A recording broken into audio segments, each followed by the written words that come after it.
Bismillahirrahmanirrahim. Assalamualaikum warahmatullahi wabarakatuh. Alhamdulillahirabbil alamin. Walladzi arsala rasulahu bil huda wa dinil haqq lidhirahu 'alad dini kulli. Wa kafa billahi syahida wa asyhadu an la ilaha illallah wahdahu la syarikalah wa asyhadu anna Muhammadan abduhu wa rasuluh. Allahumma shalli ala Muhammad wa ala alihi wa ashabihi wa man tabi'ahum bi ihsanin ila yaumiddin. Ya ayyuhalladzina amanu taqullaha haqqa tuqatih wa la tamutunna illa wa antum muslimun wa ba'du. Fa inna asdaqal hadisi kitabullah wa khairal hadyi hadi Muhammadin sallallahu alaihi wasallam wa syarrul umuri muhdatsatuha fa inna kulla muhdatsatin bid'ah wa kulla bid'atin dhalalah wa kulla dhalalatin finnar. Ayyuhal ikhwah akramana subhanahu wa ta'ala, alhamdulillah kita diberi kesempatan, diberi waktu yang sangat istimewa, sekaligus tempat, sekaligus kegiatan. Kalau kita diberi tempat yang paling bagus, itulah masjid. Kalau kita diberi tempat yang paling bagus, itulah majelis ilmu, karena itu taman surga. Maka isilah dengan kegiatan baik.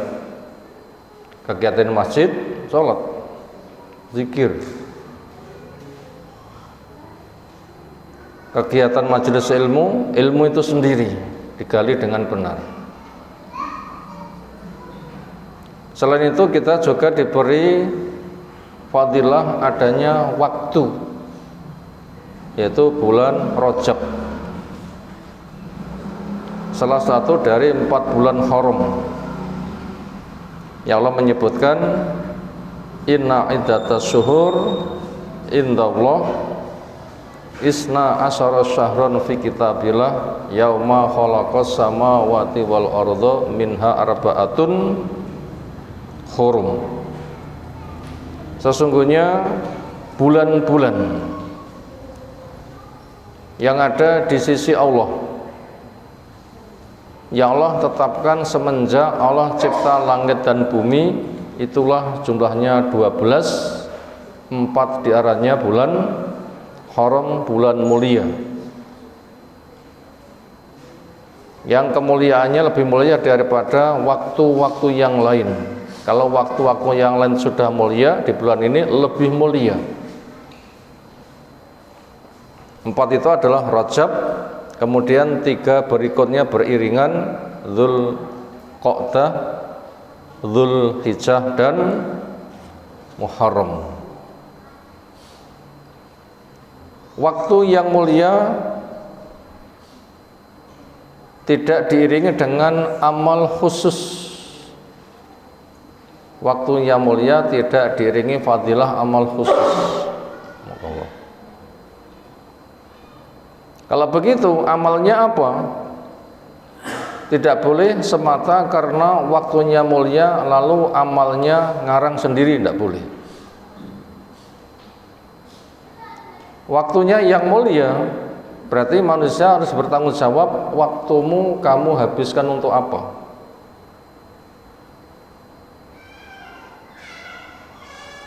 Dan yang dikerjakan, yang dibimbingkan. Bila tidak dibimbingkan, jangan mengadakan.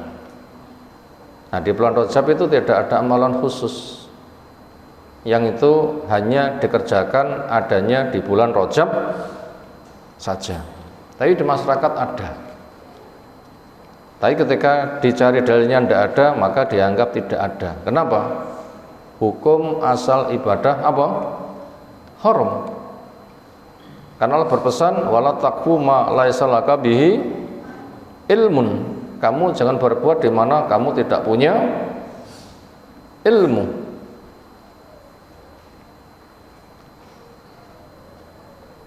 Dan ilmu itu bersifat tauqifi, ketetapan dari Allah. Itulah yang Allah turunkan, yang Rasul telah tetapkan. Sebagaimana para sahabat faham dan mengamalkan.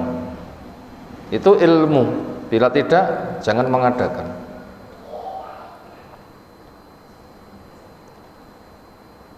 Di antara semangat yang ada di masyarakat, mulianya bulan, mereka juga mengadakan amal istimewa. Itu yang nggak benar.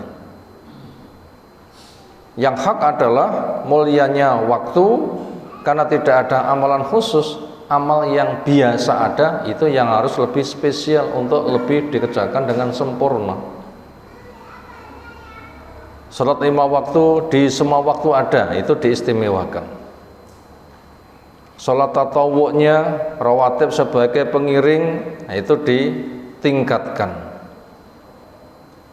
Salat malamnya yang selalu ada, itu yang dikerjakan. Salat malam itu tidak ada batasnya. 11 itu standar.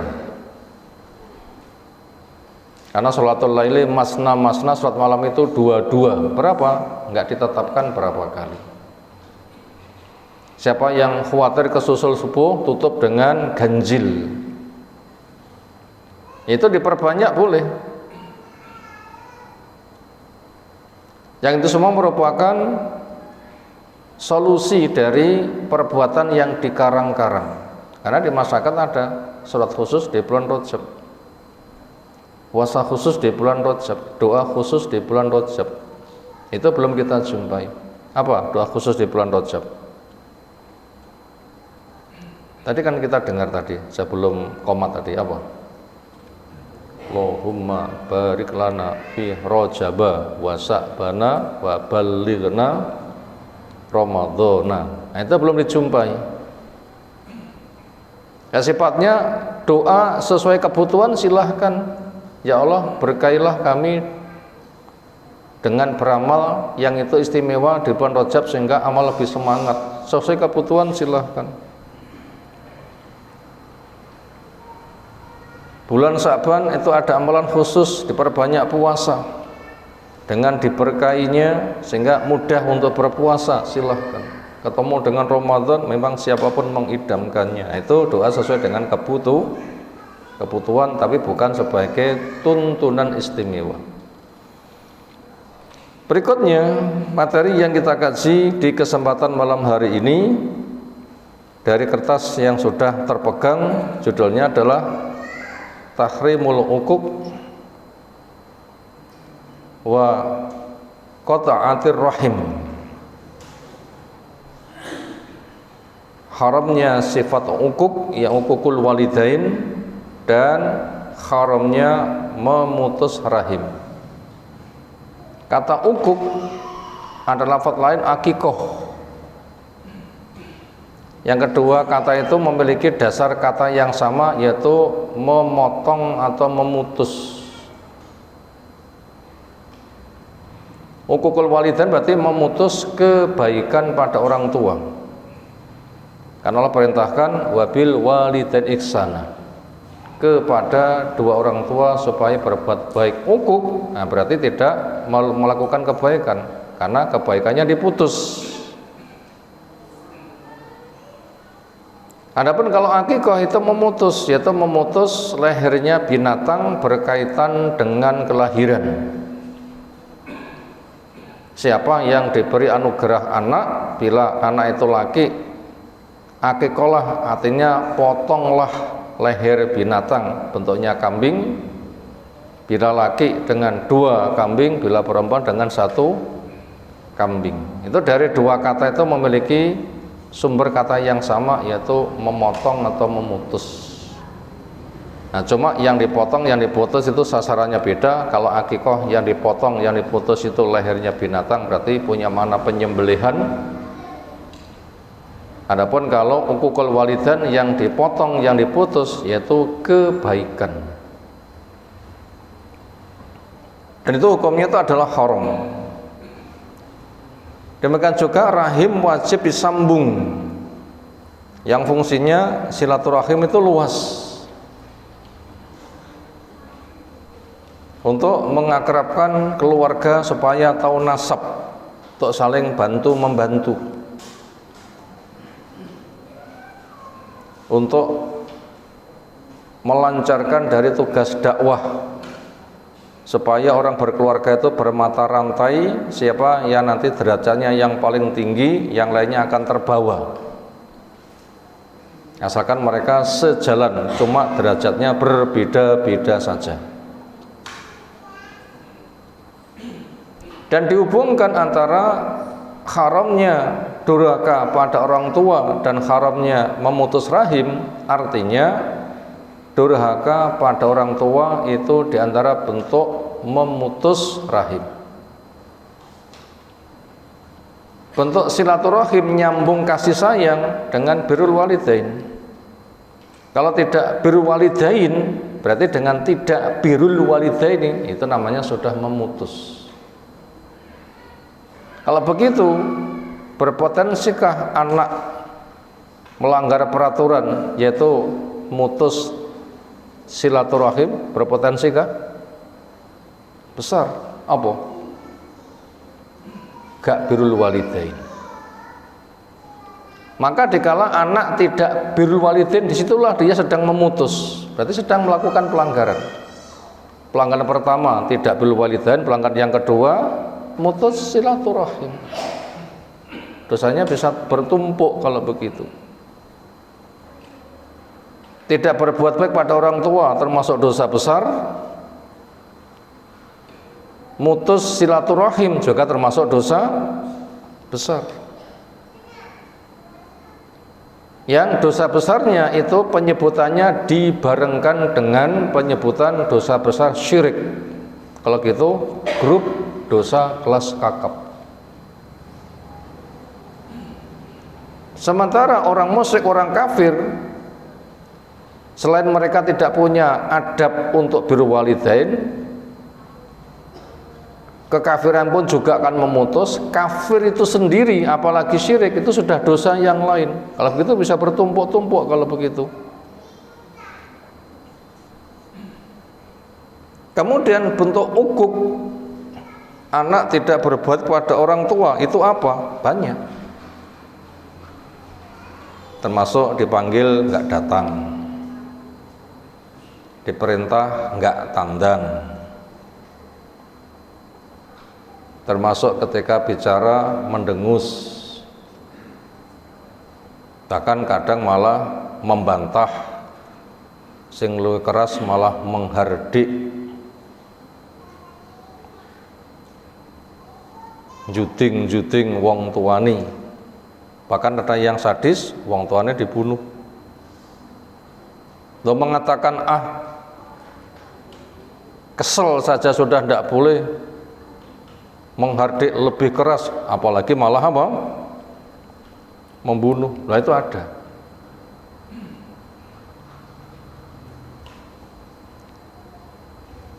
Itu berpotensi sekali. Makanya siapa jadi orang tua lalu diuji anaknya kok durhaka, maka jangan semata salahkan anaknya, tapi menjadi bahan koreksi diri. Aku dhisik dadi anak apa ngene iki? Kira-kira anak itu fotone wong tua atau fotone tanggane? Anak itu fotone wong tua apa fotone tanggane? Yang paling dekat ya fotone wong tua nih. Walaupun tidak dibikin hukum pasti. Kenapa? Anak itu ujian. Secara sebab ada kaitan, secara ketetapan sebagai bahan ujian. Karena memang Allah menguji sebagainya pada yang lain. Suami diuji dengan istri dan kesebalikannya, wong tua diuji dengan anak dan kesebalikannya. Memang orang yang berinteraksi adalah linabluwa ba'dhakum ala ba'din. Kami hendak menguji sebagian kamu pada sebagian yang lain. Itu pada sisi ujian memang begitu. Di balik itu pada sisi sebab, dilaksanakan enggak tugasku anfusakum wa ahlikum nar? Secara sebab kena hukuman mungkin dulu ketika jadi anak dia melakukan seperti itu. Makanya sopo-sopo jadi wong tua diuji anaknya kok ukuk, itu sebagai bahan koreksi. Pertama, mungkin dulu saya termasuk seperti itu. Cari, bila nggak ketemu, ya sudahlah, ini memang ujian. Yang ada adalah mencari penyelesaian. Jadi kesimpulannya, termasuk mutus rahim, tidak silaturahim, yaitu anak tidak birrul walidain. Ini diantara hikmah dua judul menjadi satu, yaitu haramnya ukuk dan haramnya mutus rahim. Di situ diantara pelajarannya adalah termasuk mutus rahim adalah anak durhaka kepada orang tua. Kalau begitu potensi yang mutus rahim itu banyak. Makanya masing-masing dari kita punya kesempatan untuk berintrospeksi diri. Ada 4 hadis yang tertulis bersama sebagian pensyarahan, insyaallah kita baca. An Abdullah ibni Amr ibni Al-As radhiyallahu anhuma anin Nabi sallam annahu qol. Abdullah bin Amr bin As profil anak yang soleh dan birrul walidain. Amr bin As, diplomat Quraisy, akhirnya masuk Islam bersama Khalid selepas tugas untuk mengambil para muhajir ke Habsyi. Muhajir Habsyi datang di Madinah tahun 7 Hijriah. Sementara 7 Hijriah kaum muslimin itu umroh qadha. Khalid bin Walid tahu diisukan kaum muslimin itu lemah. Ketika kaum muslimin umroh, mereka nonton, loh orangnya sangat kuat, lemah gimana? Itu membuka peluang untuk Khalid untuk masuk Islam. Ada sebab yang lain. Ketika Khalid berangkat hijrah ke Madinah, di sana juga ketemu dengan siapa? Amr bin As. Ketika dia masuk Islam jadi tokoh besar, Khalid jadi tokoh besar, Amr bin As juga sebagai tokoh besar. Penakluk Mesir siapa? Amr bin As. Punya anak namanya Abdullah. Ini anak yang sangat birrul walidain. Semangat cari ilmu, jos. Semangat beramal, top. Saking semangat beramalnya, hari-hari tinggi poso terus. Saking semangat beramalnya dirabekne ternyata gak kesenggol. Wong tua ngenteni putu ra metu-metu. Ya gak senggol piye metu putune. Akhirnya diadukan pada Nabi Shallallahu Alaihi Wasallam, lalu diarahkan pol poso dengan poso Dawud selang hari. Akhirnya dia pun juga punya anak. Dan bentuk dia birrul walidain, kemanapun si bapak pergi saya selalu mendampingi. Sementara sang bapak ini lebih condong kepada Abu Sufyan, gubernur Syam, tetapi sang anak itu tidak condong kepada Abu Sufyan, Muawiyah bin Abu Sufyan. Sehingga Muawiyah muring-muring, kamu berada pada barisan kami, tapi kamu tidak membela kepada kami. Nyapo? Ya, saya diperintahkan oleh Nabi untuk birrul walidain. Kemanapun bapak pergi saya ikuti. Itu profil anak yang birrul walidain. Makanya sang pencerita hadis termasuk profil anak yang bisa birrul walidain. Hadis yang dibawakan juga temanya tentang birrul walidain. Apa isinya? Al-kabairu, Nabi SAW menyebutkan dari dosa-dosa kelas kakap, kelas besar. Pertama, al-isyraku billah, melakukan kesyirikan kepada Allah. Yang kedua, uququl walidain, durhaka pada orang tua. Yang ketiga, wa qatlun nafsi, membunuh jiwa.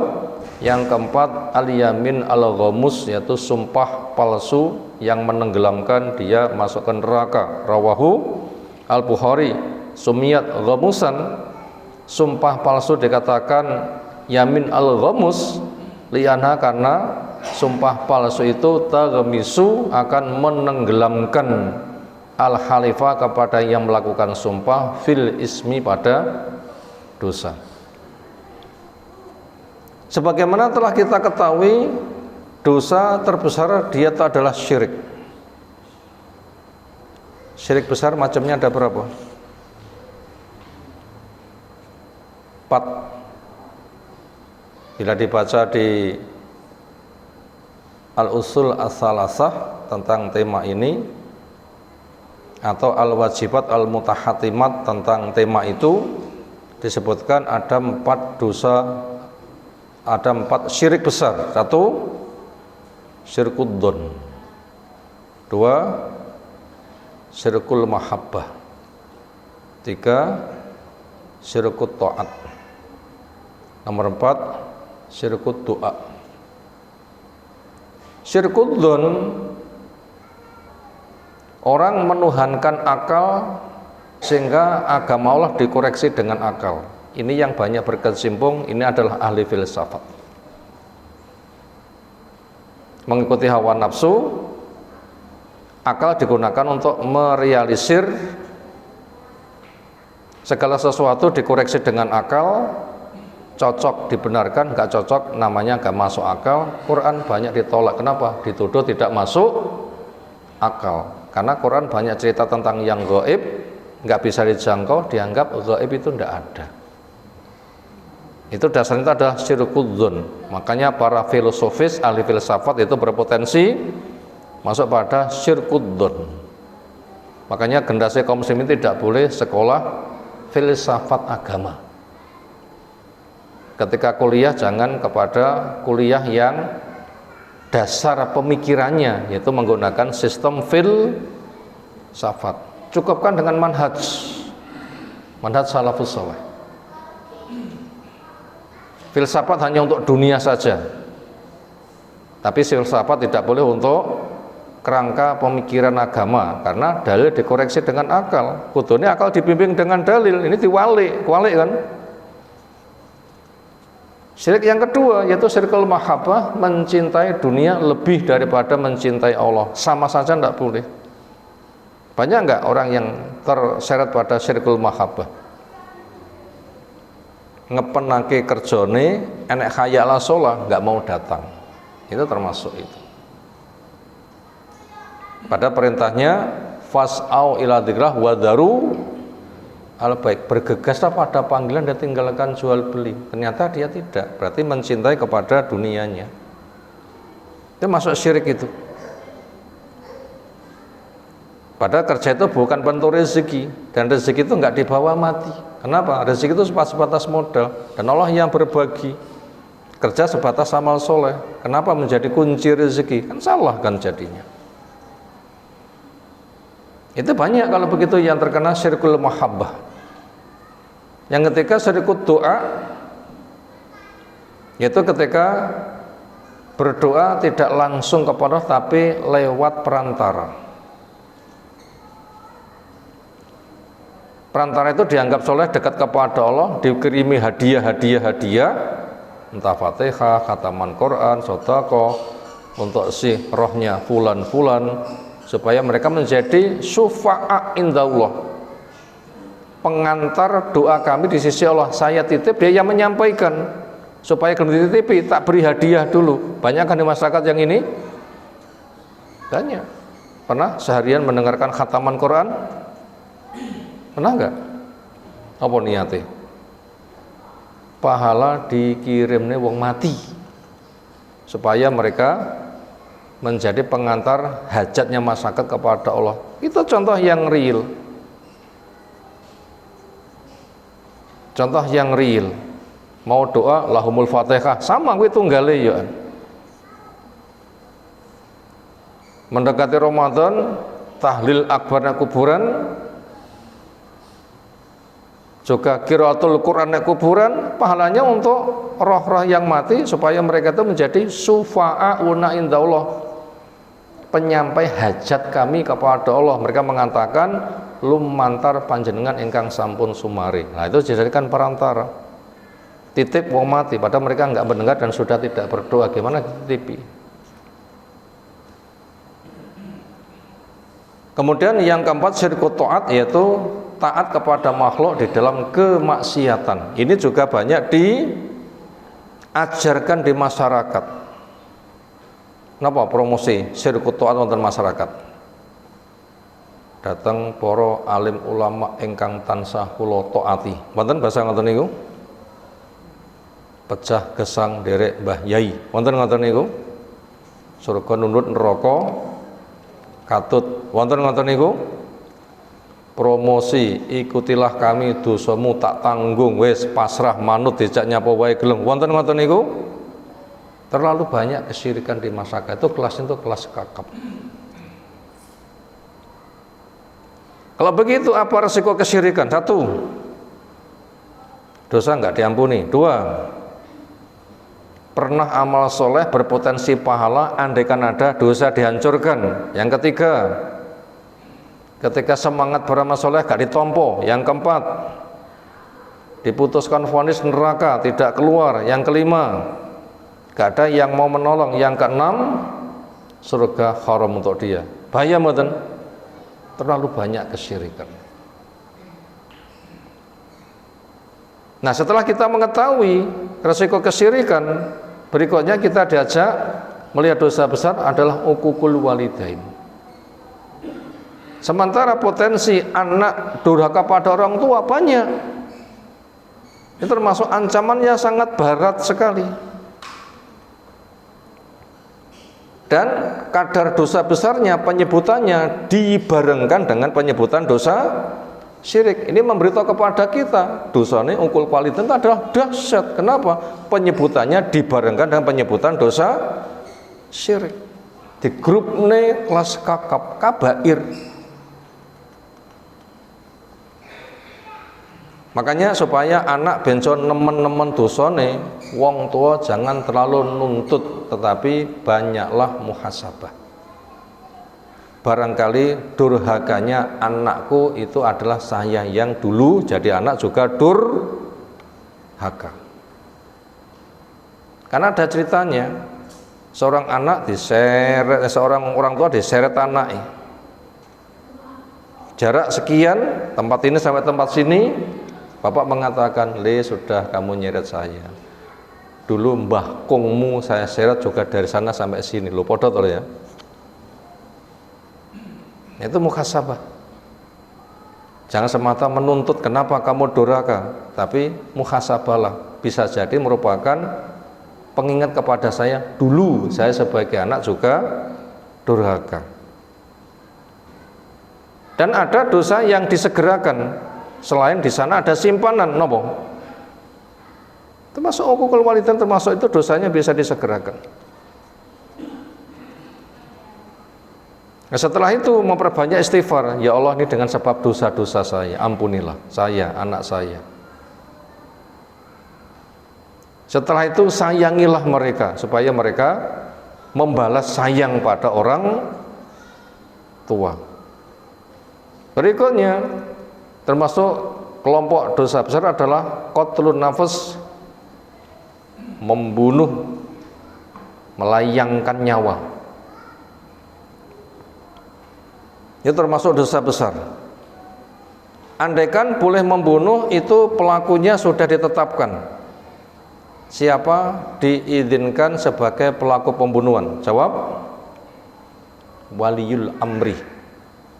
Lewat pengadilan putuskan mati. Siapa yang diputuskan mati? Satu, kasus kisos. Dua, kasus rajam. Tiga, kasus pemberontakan kepada waliul amri.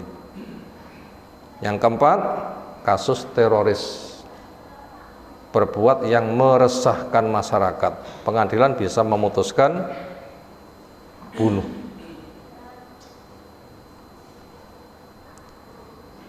Apabila ada orang pribadi boleh mengeksekusi bunuh, itu cukup majikan kepada budak. Nah, untuk kasus kita nggak jadi majikan, kita nggak punya budak. Orang punya budak, pantasnya beri bunuh, majikannya langsung membunuh boleh. Karena budak itu kelasnya harta. Itu kelasnya itu harta. Dia diselesaikan oleh pemiliknya. Maka daripada itu bila sudah masuk kepada kasus nyawa, maka ngati-ngati. Karena resikonya adalah sangat berat. Dan nanti akan diseret, pegang lehernya, dibawa di depan Allah. Ya Allah, tanya dia, kenapa dia membunuh saya? Nanti bisa dituntut balik. Berikutnya al-yamin al-ghamus, yaitu sumpah yang menenggelamkan, yaitu sumpah palsu menyebabkan dia tenggelam di neraka. Kira-kira potensi sumpah palsu itu untuk kasus apa?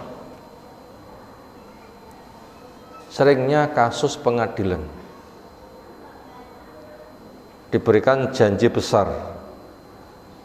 Dan di akhir zaman banyak orang yang persaksiannya mendahului sumpahnya mendahului persaksiannya. Artinya apa? Banyak orang tidak peduli dengan sumpah. Yang penting enak duitnya, walaupun sumpah palsu, siap. Ini yang bahaya. Di akhir zaman berpotensi.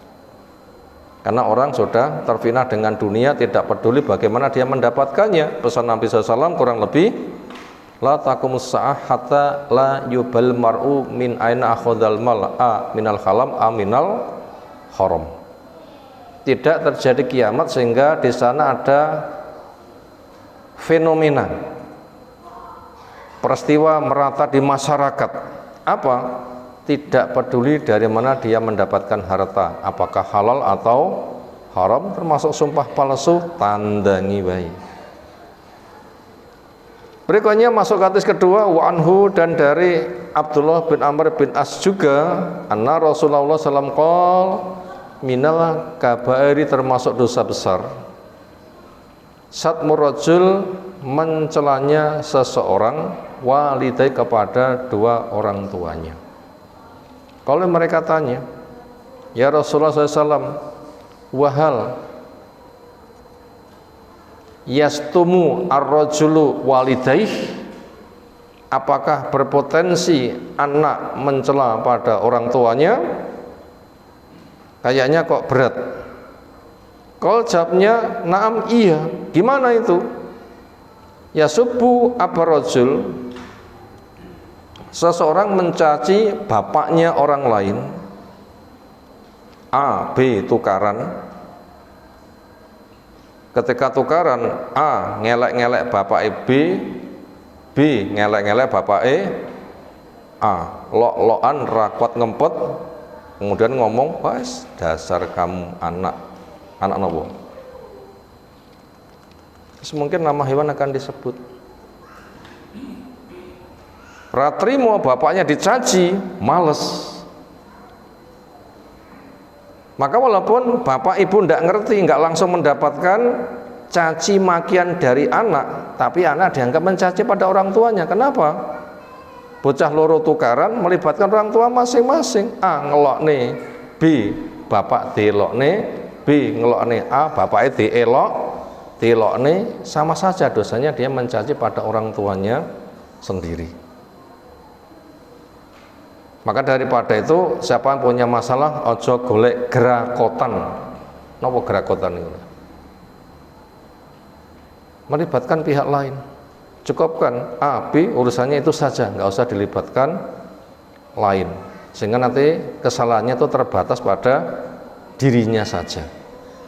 Kalau sampai gak kuat ngempet, saking nesune ngelek-ngelek B, bapak dicanda, B males ngelek-ngelek A, bapak dicanda, berarti sama saja anak mencaci pada orang tuanya sendiri. Bapak riwayatin ayyal anar rajul walidaih, melaknat seseorang kepada kedua orang tuanya, yaitu mendoakan kejelekan.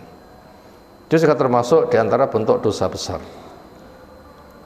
Yang penyebutannya juga grup penyebutan disebutkan syirik, yang itu amat sangat mengerikan. Yang ketiga, Nabi Muhammadin Jubair bin Mut'im radhiyallahu anhu, anna Rasulullah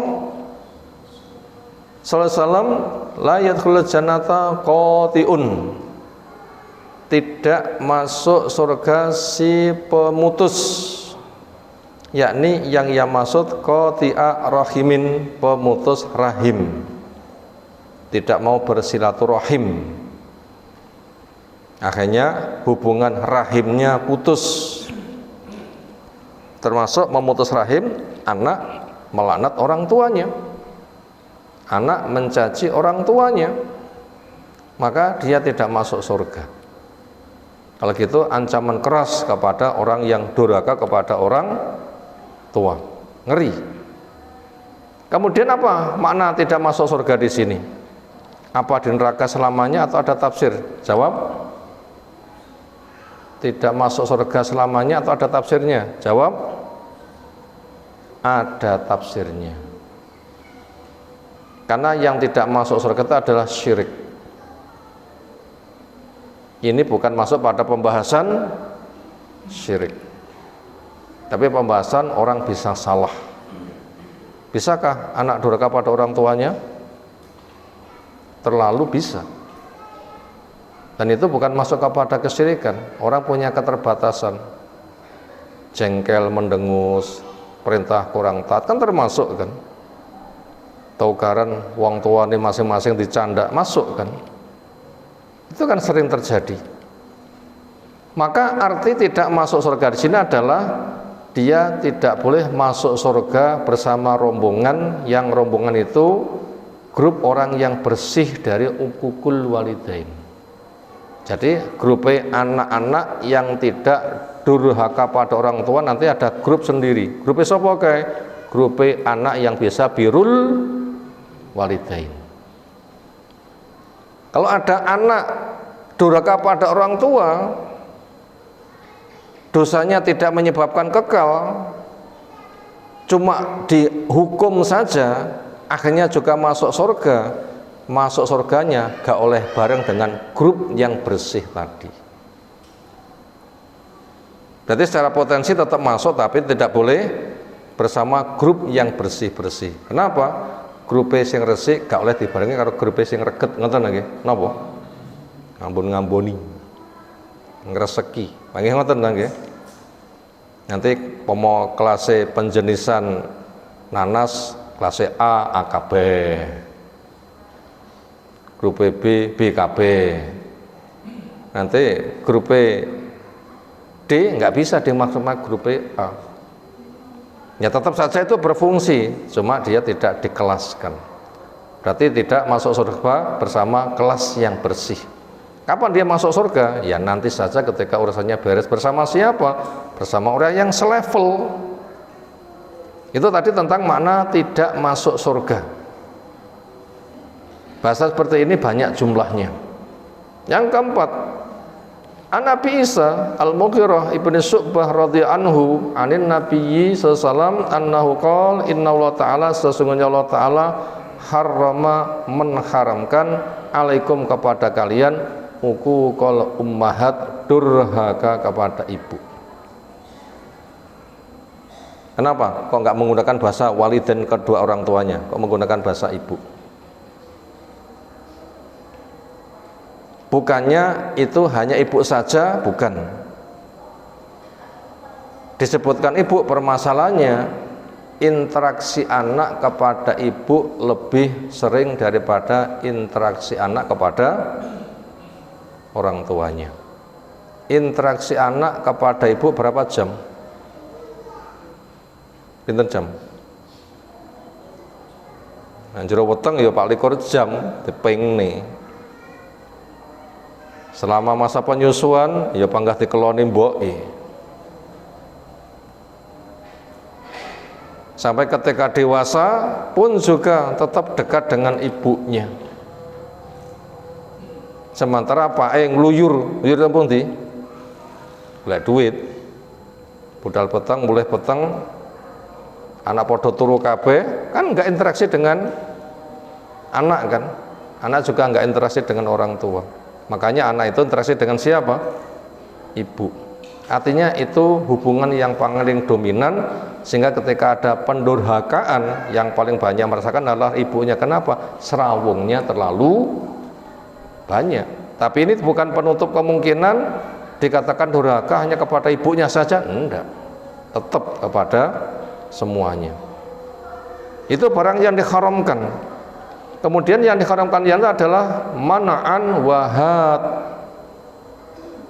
Man'an maknanya orang punya amanah dititipi, serahno kepada si B. Ternyata dapat titipan, enggak nyerah nih, mana mencegah hak orang lain, dia tetap memegang, berarti enggak melaksanakan tugas. Itu namanya ghis atau ghos. Itu orang yang tidak melaksanakan tugas, ternorono tapi enggak diterni. Makanya bila kita dapat titipan, ya serahno. Titipannya 1000 ya serahno 1000, titipannya 2000 ya serahno 2000. Aja golek ceperan serahne 1000 diwehne mek 900 sing 1000 atau sing 100 tinggi sangu dhewe, jangan. Apa nanti untungnya? Pahala. Karena diberikan titipan serahno 1000 nyerahne 1000, maka dia dapat pahala 1000. Sama dengan sedekah sejumlah barang yang dia mendapatkan titipan untuk diserahkannya. Titipannya 10 juta, iya beres, maka dia sama saja dianggap sedekah senilai berapa? 10 juta. Makanya jangan dihalangi hak orang lain. Demikian juga wahad itu juga dilarang, artinya mengambil yang bukan haknya. Keduanya perkara yang dilarang. Dilarang juga wawaktul banat, menanam, mengubur anak perempuan hidup-hidup. Ini termasuk tradisi jahiliyah. Wa idzal mau'udatu su'ilat, ketika anak perempuan ditanam hidup-hidup. Ini termasuk tradisi jahiliyah. Gimana kisah tradisi jahiliyah? Mereka punya tuduhan, lek lanang di anakku, lek perempuan anake Allah. Ya diulih nih, caranya bahane kok tanah sekarang diulih nih yang tanah, joglang pendem urip-uripan. Atau bila diurus dengan penuh kehinaan, itu tradisi jahiliyah. Itu jelas dikikis oleh Islam. Hadis menyebutkan, Quran menyebutkan. Lalu bagaimana sikap kita? Urus semuanya. Kenapa? Itu titipan, juga hasil tingkah polahmu. Anak ujuk-ujuk lahir dhewe napa tingkah polah wong tuane? Anak ujuk-ujuk lahir dhewe napa tingkah polah wong tuane? Terus pundi? Masa wong tuane ra tingkah metu anake?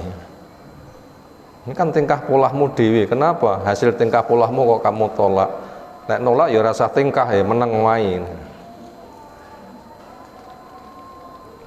Senada dengan itu, justru yang ada di dalam Islam, penyebutan anak perempuan lebih dulu daripada penyebutan laki-laki. Ada bimbingan siapa yang punya 3 anak perempuan, mendidik dengan baik sampai dewasa, menikahkannya dengan laki-laki yang soleh, maka jadi tabir dari neraka. Sampai ada kelebihan seperti itu.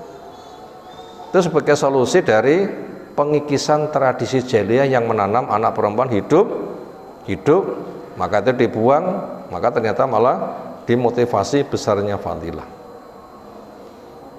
Berikutnya wakarelahum kila wakola, dibenci kepada kalian atau Allah benci kepada kalian, dikatakan dan dia mengatakan. Artinya dapat berita tanpa dicek benar tidaknya, tanpa ditimbang maslahat hendaknya, begitu ada langsung diceritakan. Itu tidak boleh. Yang boleh ada berita masuk langsung diceritakan, ada yang boleh sinten. Ada berita masuk rasa dikoreksi langsung diceritakne oleh sinten? Pengeras suara. Oleh mboten? Kula muni A, wonten salone napa suarane? Mosok dikoreksi B. Sing oleh ya mek kuwi. Tapi bila kita dapat berita ndak boleh langsung diceritakan. Ada 2 langkah dari pelaksanakan ayat in ja'akum fasiqun binaba'in fatabayyanu. Tabayyunnya itu bentuknya apa? 2 hal. 1, bener tidaknya berita ini. Lek salah jelas ditolak, lek bener ditimbang dengan langkah yang kedua. Apalah yang kedua? Disampaikan maslahat atau tidak maslahat. Bila disampaikan maslahat silahkan, bener maslahat. Bila disampaikan gak maslahat jangan. Abu Hurairah niku hadisnya pinten karung? 2, yang disampaikan berapa karung? 1, kenapa? Yang 1 kan nggak disampaikan. Beritanya hak, kenapa nggak disampaikan? Karena ada berita-berita rahasia, bila disampaikan nanti orang nggak bisa mengambil maslahat. Disampaikan nanti malah berdampak bahaya. Kenapa? Ada berita hak cuma rahasia. Makanya ada 2 langkah ini. Bila ada berita, jangan langsung diceritakan. 1 nopo? Dicek bener tidaknya. Yang kedua, ditimbang, disampaikan pora ya. Jawabnya maslahat atau tidak maslahat. Bila tidak, jangan disampaikan. Berikutnya, termasuk perkara yang Allah benci adalah wakasrota soal, memperbanyak soal. Memperbanyak soal ini ada 2 tafsir, memperbanyak tanya atau memperbanyak minta. Antara tanya dan minta sama-sama menggunakan bahasa soal, dan keduanya biasa dipakai sebagai tafsir. Memperbanyak minta artinya jadi pengemis, ini yang nggak boleh. Orang boleh minta untuk 3 kriteria. 1, kena musibah yang menghabiskan semua kemampuannya, sebatas kembali pulih meminta boleh, kayak kasus banjir, longsor, dan macam-macam. Yang kedua, nanggung beban, sehingga nanti tanggungannya beres, mandek mintanya. Yang ketiga, betul-betul jatuh miskin, kono-kono bantu panggah cukup, nah silahkan kamu minta bantuan, nanti ada rekomendasi. Karena masyarakat sudah nggak mau membantu, nanti dikembangkan lagi boleh. Sebatas itu yang boleh. Bila tidak nanti akan bangkit dari kiamat, wajahnya tidak tersisa walaupun sekerat daging. Itu celahnya pengemis. Banyakkah pengemis? Oh, terlalu banyak. Pengemis niku tiang miskin napa tiang sing napa jenenge? Nek kita mireng pengemis niku wong miskin apa wong napa jenenge? Penggunaane kok angel.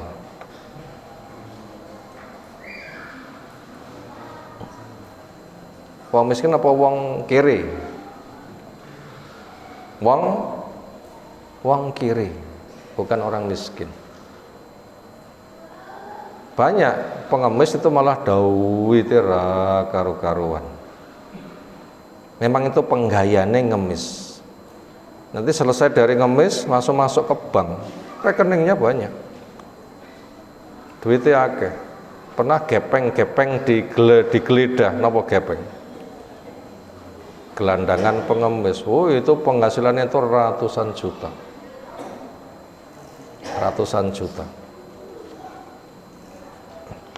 Nah, seperti itu. Itu minta untuk memperkaya, bukan tanggungan ya. Tanggungan boleh, menanggung beban, nanti ngajak kerjasama, bikin proposal, mari kita pikul bareng, boleh. Tapi kalau untuk pribadi, pancen penggayane ngemis, mongko kerja wajar bisa, itu yang nggak diperbolehkan. Mana yang kedua, kasratus sholat adalah memperbanyak tanya. Nanti syarahnya akan kita kupas pembahasan ini. Berikutnya, wa'idu'atal mal, perkara dibenci adalah menyia-nyiakan harta, yaitu menggunakan harta yang tidak semestinya. Bentuknya, perlakuannya namanya tabdzir, menghamburkan harta. Pelakuannya namanya mubadzir, dari kata badzaro. Pelakuannya mubadzir, orang yang menghamburkan. Kerjanya tabdzir, kerja hambur-hamburan, yaitu menggunakan harta tidak untuk kemaslahatan. Napa contohnya? Duit nggih merconan. Duit tinggi pesta bunga api tahun baru, apa malih? Untuk ngerokok, napa malih? Entek tinggi tuku pulsa, mek tinggi delok napa? Game. Entek-enteki pira pulsane? Mungkin 1.000 seminggu entek. Napa? Delok game. Apa itu fungsinya? Bahaya. Itu termasuk tabdzir itu. Maka nanti harta akan dihisab. Makanya ngati-ngati. Karena harta akan ditanya, kamu dapatkan dari mana, halal atau haram, dan kamu gunakan untuk apa? Nanti akan dihisab. Berikutnya waqaluhu wa kafa bil mar'i kadiban ayyuhaddisa bi kulli ma sami'a.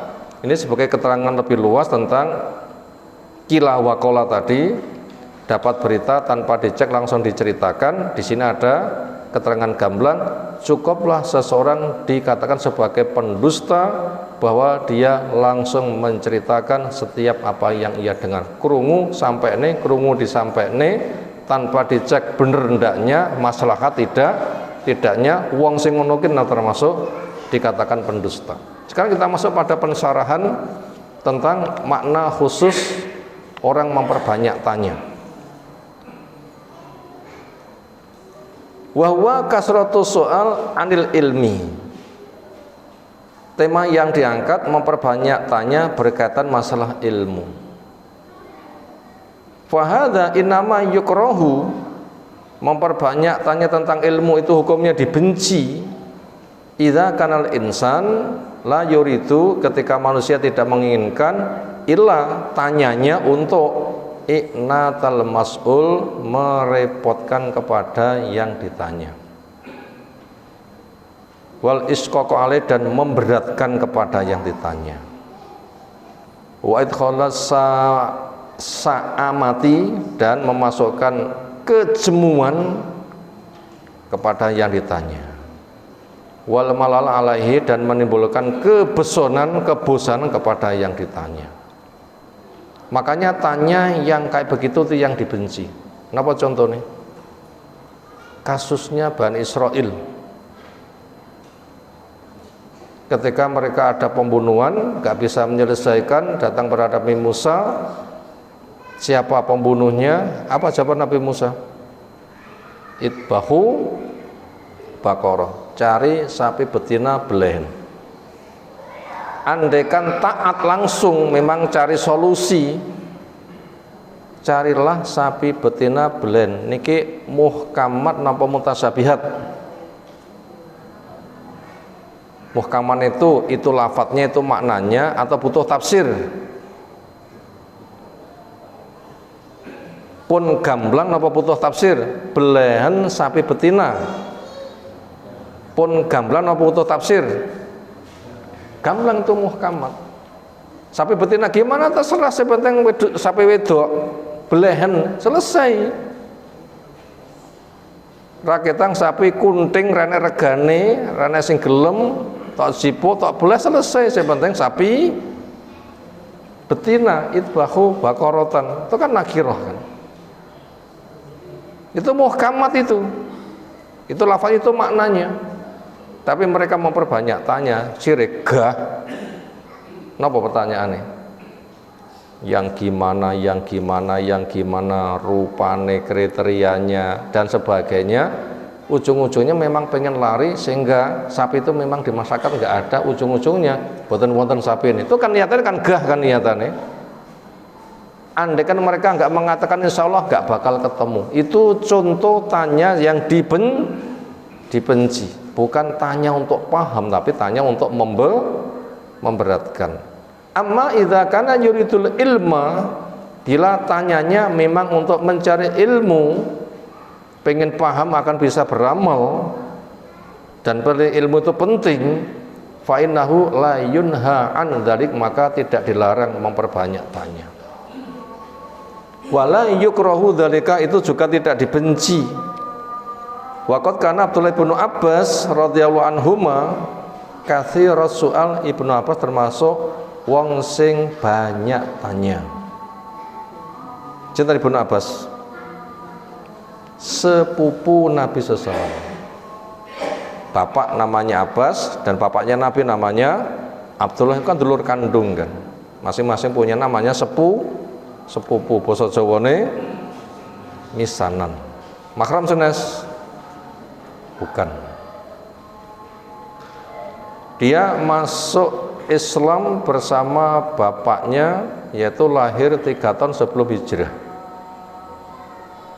Hijrah tahun 8, berarti ketemu Nabi dia umur 11.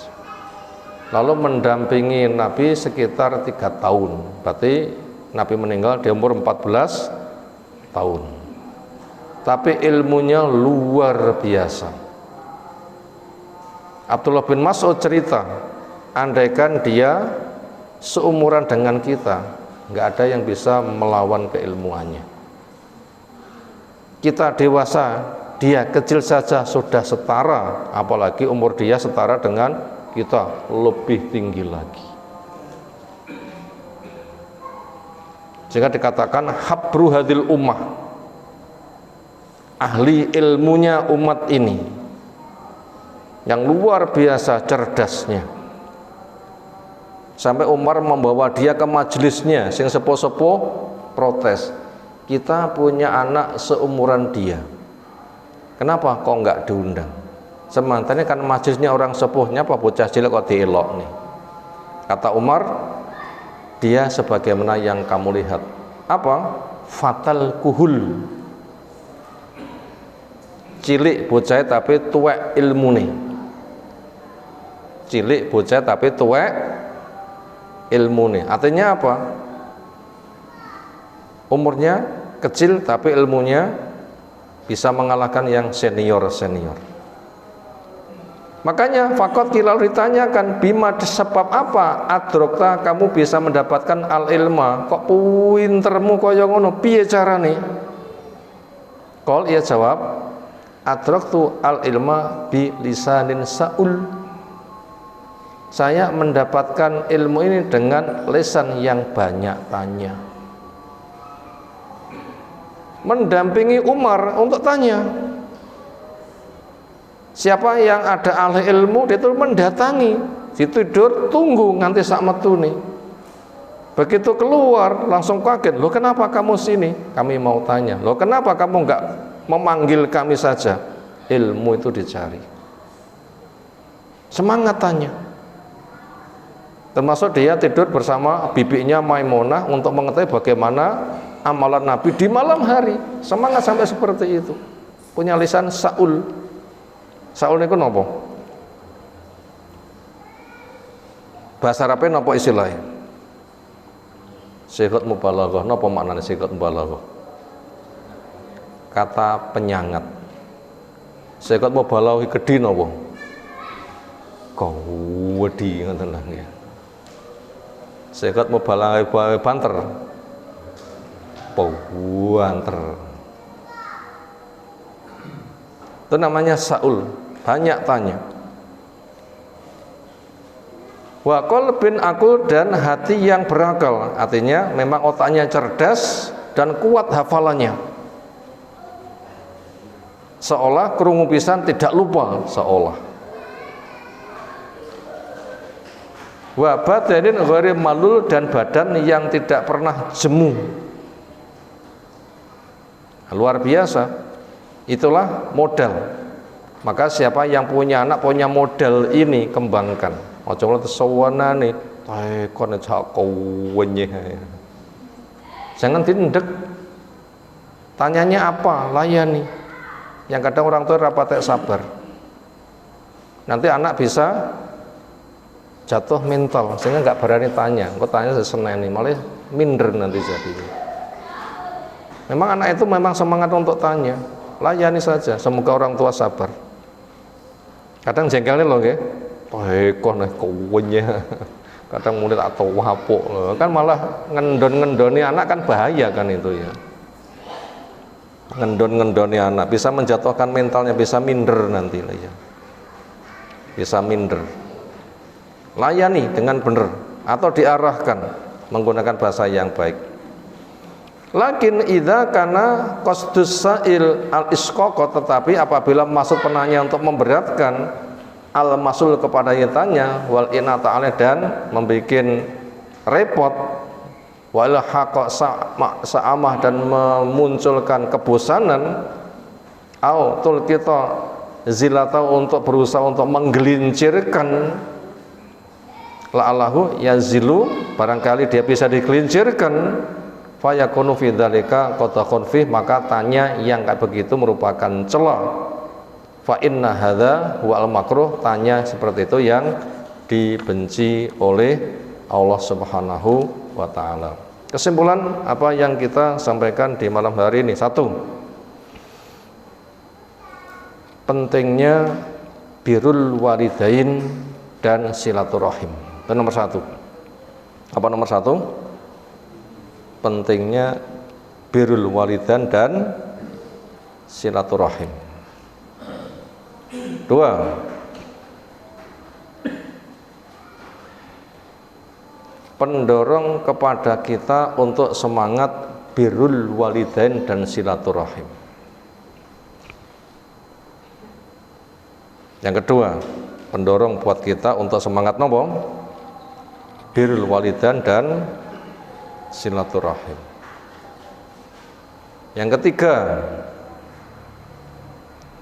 durhaka pada orang tua termasuk memutus silaturahim. Durhaka pada orang tua termasuk memutus rahim.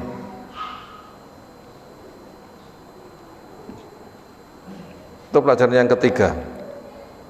Pelajaran yang keempat, durhaka pada orang tua, mutus rahim,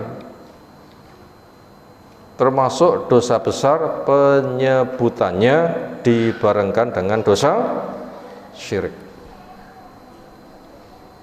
Durhaka pada orang tua, tidak bersilaturahim,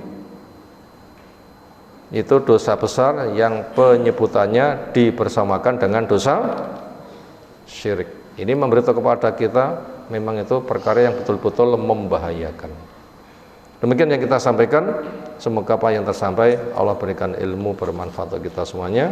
Ada pertanyaan silahkan.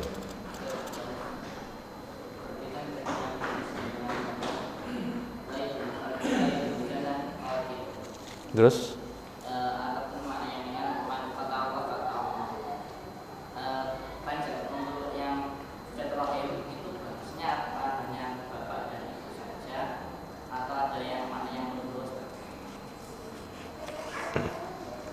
Rahim ketika berkembang itu cabangnya luas.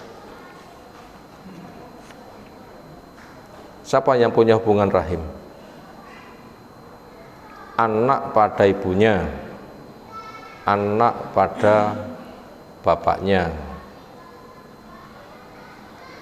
cucu kepada kakek neneknya, keponakan kepada paman-pamannya. Termasuk di sana juga ada saudara kandung. Kemudian siapa yang terlibat? Maka dengan demikian itu silaturahim tidak hanya sebatas itu. Bila kita membaca di Al-Adab Al-Mufrad, bukan di Riyadhus Shalihin, tema sebelumnya. Pesan Nabi SAW kepada panglima perang Islam, bila kalian nanti menaklukkan sebuah negeri yang takaran mereka menggunakan kirot, berbuat baiklah. Suatu negeri yang takaran mereka menggunakan kirot, bila kamu nanti perang memenangkan kepada mereka, berbuat baiklah. Apa tafsirannya? Negeri yang takarannya pakai kirot, negeri mana? Jawab, Mesir. Berarti perintah kepada panglima perang yang menang supaya bila menang jangan semena-mena kepada wong Mesir. Ada apa di Mesir? Satu, Maria Al-Qibtiyah dari Mesir. Jadi budak Nabi lahir anak jenenge Ibrahim. Kalau gitu tuh kerabatnya Nabi. Berbuat baiklah sampai di situ. Di Mesir ada apa lagi sih? Ada lagi apa? Hajar. Itu dari Mesir. Siapa Hajar? Istri Nabi Ibrahim. Ibunya Nabi Ismail. Nabi kita ke Nabi Ismail berapa jaraknya? Pinten jaraknya? Pirang depo. Wah, ada ya pol nala ya. Ada pol. Berapa generasi itu? Itu syarahnya ada begitu. Kalau begitu silaturahim itu ada yang dekat, ada yang menengah, ada yang jauh. Selagi terdeteksi berbuat baiklah. Luas, wallah alam lagi. Misanan mindowan teluwan papat limo turun pitulas ngeten iki. Selagi itu bisa mendeteksi berbuat baik. Walaupun itu pada kondisi perang, tetap penyelesaian dengan baik. Makanya Abbas pada perang Badar kan masih grupnya wong kafir, kan jadi tawanan kan. Itu tidak boleh untuk diperlakukan jelek. Kenapa? Itu paman Nabi. Bukan itu ngenangin Nabi, bukan, tapi bimbingan untuk silaturahim. Gimana penyelesaiannya? Wong itu musuh. Jawabnya, kamu bisa bebas dengan cara bayar. Nebus, bukan penumpahan darah. Nebus. Penaklukan kota Mekah itu kan juga marganya Nabi KB kan ya. Tahun berapa penaklukan kota Mekah? 8. Itu juga ada unsur silaturahim. Gimana? Sudah jelas dikuasai, kaum muslimin jelas kuasa, mereka bisa dilucuti, mereka tidak berdaya, dikatakan kalian bebas. Malah nggak nebus belas, malah berdoyun-berdoyun mereka masuk Islam. Demikian yang disampaikan. Subhanakallahumma bihamdika asyhadu an la ilaha illa anta astaghfiruka wa atubu ilaik. Assalamualaikum warahmatullahi wabarakatuh.